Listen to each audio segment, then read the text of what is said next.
Spain ও ফ্রান্সের match নিয়ে আমরা যে আগের ভিডিওটি বানিয়েছিলাম সেখানে বলেছিলাম কোন দলের কে হবে সেরা পারফর্মার, বলেছিলাম ওয়ার্ল্ড কিড খ্যাত লামিন ইয়ামালের কথা। ঠিক তাই হলো, ফ্রান্সের বিপক্ষে 16 বছর বয়সী এই লামিন ইয়ামাল ডি বক্সের বাইরে দিয়ে গোলকিপারের হাতের নাগালের বাইরে দিয়ে বল জালে পাঠালেন।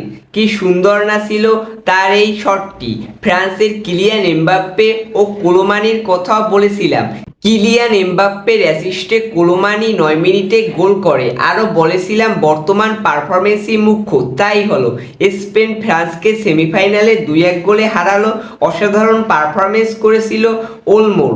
অসাধারণ একটি গোল ওলমোর কাছ দিয়ে এবারের আসরে দ্বিতীয় গোল করেছে ওলমো। স্পেনের সর্বকনিষ্ঠ ফুটবলার হিসেবে এবারের আসরে লামিন ইয়ামাল গোল করে।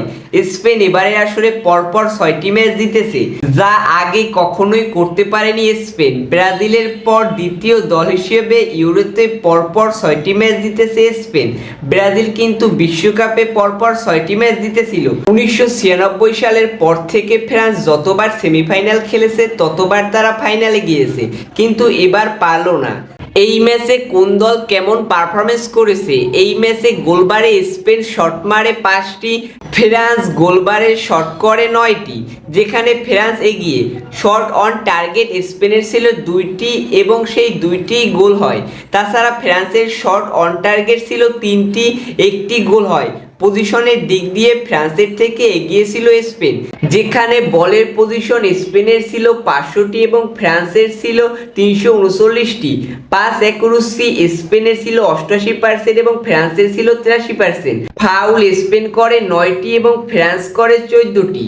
হলুদ কার্ড দুই দলই সমান 2টি করে পায়। কর্নার স্পেন পায় 4টি এবং ফ্রান্স পায় 6টি। রেটিং সবচেয়ে ভালো ছিল স্পেনের।